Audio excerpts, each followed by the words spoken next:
Assalamualaikum warahmatullahi wabarakatuh. Alhamdulillahirabbil alamin. Hamdan katsiran thayyiban mubarakan fi kama yuhibbu rabbuna wa yarda. Asyhadu an la ilaha illallah wahdahu la syarika lah wa asyhadu anna Muhammadan abduhu wa rasuluh. Sallallahu alaihi wa ala alihi wa sahbihi wa tabi'in wa tabi'in man tabi'ahum bi ihsanin ila yaumiddin. Ikhwan fillah rahimani wa rahimakumullah, barakallahu fikum. Anak-anakku di kelas 7, alhamdulillah di kesempatan kali ini kita bisa bertemu di pertemuan yang pertama ya, di pelajaran hadis di kelas 7 ini. Nah, barakallahu fikum. Untuk pertemuan yang pertama ini saya ucapkan ahlan wa sahlan bagi santri baru mungkin ya, siswa baru. Mudah-mudahan kalian semuanya nanti akan kerasan betah belajar di sekolah di SMP IT Al-Falah ini. Nah, barakallahu fikum. Baik, di pelajaran hadis ke-7 ini di semester yang pertama, insyaallah kita akan membahas ya beberapa bab. Ya, di sini nanti ada 4 bab yang terdiri dari ada 15 hadis, dan ini adalah babnya. Yang pertama tentang semangat Nabi SAW dalam berdakwah. Kemudian yang kedua adalah tentang sabar dan syukur. Dan yang ketiga tentang zikir, dan yang keempat tentang persahabatan dan akhlak yang baik. Masing-masing dari bab ini akan kita baca menjadi beberapa pelajaran. Ada 11 pelajaran ya. Dari pelajaran yang pertama adalah tentang permisalan Nabi SAW dalam berdakwah, sampai dengan yang terakhir nanti keutamaan akhlak yang baik. Nah, di pelajaran hadis ini nanti ada dua yang diharapkan ya dari outputnya atau dari hasil kita belajar hadis. Yang pertama adalah ya, dan ini yang paling utama adalah kita bisa memahami dari makna-makna bimbingan hadis, dan sekaligus bisa mengamalkan dari apa-apa yang faedah-faedah ya yang terdapat di dalam hadis yang kita pelajari nanti ya. Jadi bisa mengamalkan ya dari adab-adabnya ya, dari contoh-contoh perilaku yang diajarkan oleh Rasul Shallallahu Alaihi Wasallam dalam hadis-hadisnya yang sahih. Ya, itu dari harapan yang pertama. Kemudian harapan yang kedua, di pelajaran hadis ini juga nanti diharapkan bisa menghafal ya beberapa hadis ya, walaupun nanti tidak semuanya. Nah, tapi nanti diusahakan untuk bisa menghafal beberapa hadis, terutama hadis-hadis yang pendek dulu ya, karena keadaan kita dalam masih pelajaran daring agar tidak memberatkan. Dan begitu ya. Jadi ada dua tujuan utama. Yang pertama, kita bisa mengamalkan dari petunjuk Nabi dalam kehidupan di dalam hadis-hadisnya yang sahih, dan yang kedua, kita bisa menghafalkan hadis-hadis tersebut. Baik, barakallahu fikum. Nah, kita masuk di pelajaran yang pertama, yaitu tentang permisalan Nabi Shallallahu Alaihi Wasallam dalam berdakwah. Nah, di pelajaran pertama ini hadisnya cukup panjang ya. Hadisnya cukup panjang. Hadis dari Abi Musa al-Asy'ari radhiyallahu an ya, tentang permisalan Nabi dalam berdakwah. Saya beri langsung saja ke poinnya untuk menyingkat waktu. Bahwasanya dalam hadis ini Rasul Shallallahu Alaihi Wasallam dipermisalkan seperti ya, pemberi peringatan, sebagai seorang laki-laki yang memberi peringatan kepada kaumnya ya tentang akan datangnya pasukan musuh yang akan datang pada pagi hari ya. Jadi Rasulullah SAW dipermisalkan ya sebagai seorang laki-laki yang memberi peringatan kepada kaumnya. Maka sikap dari kaumnya tersebut ada dua. Ada yang taat ya, ada yang taat terhadap peringatan tersebut dan dia pun nanti akan selamat, dan ada juga yang mendustakan. Ada yang mendustakan dan mereka nanti akan binasa.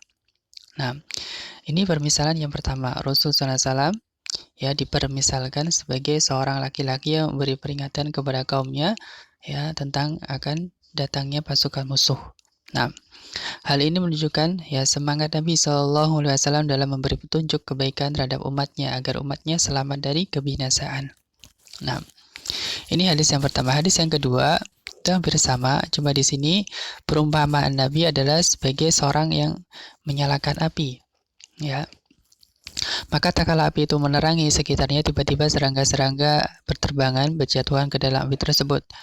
Dan tadi orang tersebut ya yang maksudnya di sini adalah Nabi Sallallahu Alaihi Wasallam ya, sebagai dalam permisalan tersebut berusaha untuk menghalau serangga-serangga tersebut agar tidak jatuh ke dalam api, namun serangga-serangga tersebut tetap mendesak masuk ke dalam api tersebut.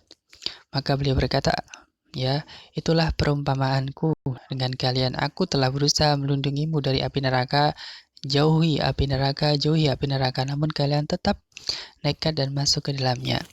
Ini permisalan Nabi. Jadi Nabi Shallallahu Alaihi Wasallam itu sudah memberi ya peringatan ya kepada kaumnya tentang bahaya dari perbuatan-perbuatan maksiat, karena itu bisa menjerumuskan ke dalam neraka. Tetapi kebanyakan ya kebanyakan manusia itu senang dengan maksiat, karena maksiat itu adalah jalannya hawa nafsu. Ya, jalannya hawa nafsu, sehingga mudah manusia terjumus ke dalamnya. Dan Nabi SAW berposisi sebagai pemberi peringatan, awas hati-hati, ini maksiat, jalan ke neraka. Ya, tetapi kebanyakan manusia adalah ya tadi menuruti hawa nafsunya. Nah, barakallahu fikum. Ini juga menunjukkan tentang semangat Nabi SAW dalam menunjukkan kebaikan kepada kaumnya. Baik. Ini dari dua hadis ya. Kita akan ambil beberapa perilaku yang bisa kita petik dari semangat Nabi SAW dalam berdakwah. Bahwasanya kalau kita sudah mengetahui ya Nabi SAW itu sangat antusias dalam membimbing umatnya ya ke dalam kebaikan, ke dalam surga. Ya, maka dari itu kita harus menyambutnya. Nah, kita harus menyambut dakwah Nabi SAW karena dakwah beliau adalah dakwah yang hak, dakwah yang benar. Nah, dan ini sudah menjadi janji kita, sudah menjadi janji kita, sudah menjadi sumpah kita. Kita sudah bersyahadat. Kalau kita sudah bersyahadat, berarti kita sudah ya komitmen bahwasanya Nabi Muhammad SAW adalah sebagai seorang Rasul, sebagai seorang utusan Allah ya. Konsekuensinya kita harus mengikuti apa yang dicontohkan, apa yang diperintahkan oleh Rasul Shallallahu Alaihi Wasallam. Nah, inilah konsekuensi dari syahadat Rasul. Yang pertama adalah untuk membenarkan Rasul Shallallahu Alaihi Wasallam dari apa-apa yang diberitakan, ya, baik di dalam Al-Quran maupun di dalam Sunnah. Ya, entah itu berita masuk akal atau tidak, kalau itu jelas-jelas, ya, benar-benar warid sahih dari Nabi Shallallahu Alaihi Wasallam, maka kita harus membenarkannya. Nah, kemudian yang kedua adalah untuk mentaati perintah-perintah Rasul Shallallahu Alaihi Wasallam. Ya, segala perintah yang datang dari Rasul maka kita harus taati. Nah, kemudian untuk menjauhi apa yang dilarang oleh Rasul Shallallahu Alaihi Wasallam. Ya, larangan dan perintah tentunya ada di dalam hadis atau Al-Quran ya. Nah, tentunya kita harus belajar dulu. Setelah itu, nah baru kalau perintah itulah perintah kita kerjakan, kalau larangan kita jauhi. Nah, kemudian untuk selalu mengikuti sunnah-sunnah Rasul Shallallahu Alaihi Wasallam. Ini sunnah dalam hal keyakinan ya, artinya semuanya ya, semua yang datang dari Rasul Shallallahu Alaihi Wasallam, baik ucapan, perbuatan ataupun juga persetujuan Rasul Shallallahu Alaihi Wasallam, semua kita ikuti. Ya, mengikuti sunnah-sunnah Rasul Shallallahu Alaihi Wasallam, baik itu sunnah yang hukumnya wajib ataupun sunnah yang hukumnya sunnah itu sendiri. Nah, kemudian yang terakhir untuk kita selalu mencintai Rasul Shallallahu Alaihi Wasallam. Di dalam hadis yang sahih dikatakan bahwasanya al-mar'u ma'aman ahabba, seorang itu akan bersama dengan orang yang dia cintai. Seorang akan bersama dengan orang yang dia cintai. Kalau kita mencintai Rasul Shallallahu Alaihi Wasallam, maka kita nanti akan bisa bersama dengan Rasul Shallallahu Alaihi Wasallam. Dan kita sudah tahu bahwasanya tempatnya Rasul Shallallahu Alaihi Wasallam adalah di mana? Nah, di surga. Tapi ya, cinta kepada Rasul Shallallahu Alaihi Wasallam itu bukan hanya sekedar ucapan, bukan sekedar omongan, tetapi harus dengan bukti. Ya, buktinya apa? Kalau kita mencintai Rasul Shallallahu Alaihi Wasallam, buktinya adalah tadi ya, dari poin 1, 2, 3, 4 itu poinnya. Ya, kalau kita sudah melaksanakan tadi, maka itulah bukti cinta kita kepada Rasul Shallallahu Alaihi Wasallam. Nah, barakallahu fikum, adik-adik sekalian, rahimani wa rahimakumullah. Mudah-mudahan apa yang kita bahas bisa kalian pahami ya. Ini secara ringkasnya, hadisnya Afan tidak saya detailkan pembahasannya.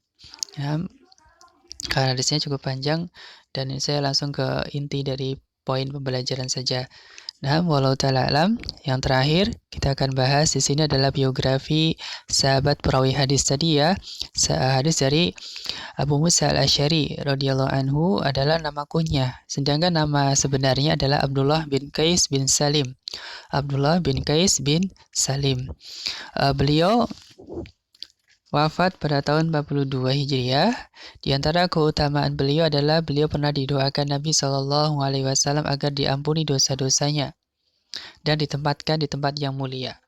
Ini doa Nabi kepada Abu Musa al-Asy'ari. Kita tahu bahwasanya doa seorang Nabi adalah terkabul, makbul ya. Nah, kemudian pernah ditunjuk oleh Nabi sebagai hakim di Zabid dan Aden, Yaman. Kemudian menjadi gubernur di Syam pada masa Khalifah Umar bin Khattab dan juga dijuluki dengan julukan serulingnya keluarga Daud.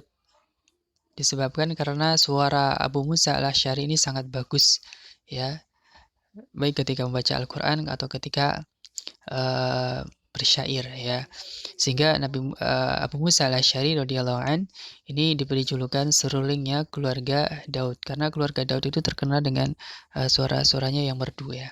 Tapi barakallahu fikum, ini saja di pertemuan pelajaran yang pertama, ini sebagai pembukaan ya. Salam kenal bagi yang belum kenal mungkin ya, dengan saya Abu Yusuf Wahyono, yang insya Allah nanti akan mengajar di kelas 7. Ada 2 pelajaran, ada pelajaran ini hadis dan juga nanti ada pelajaran tajwid.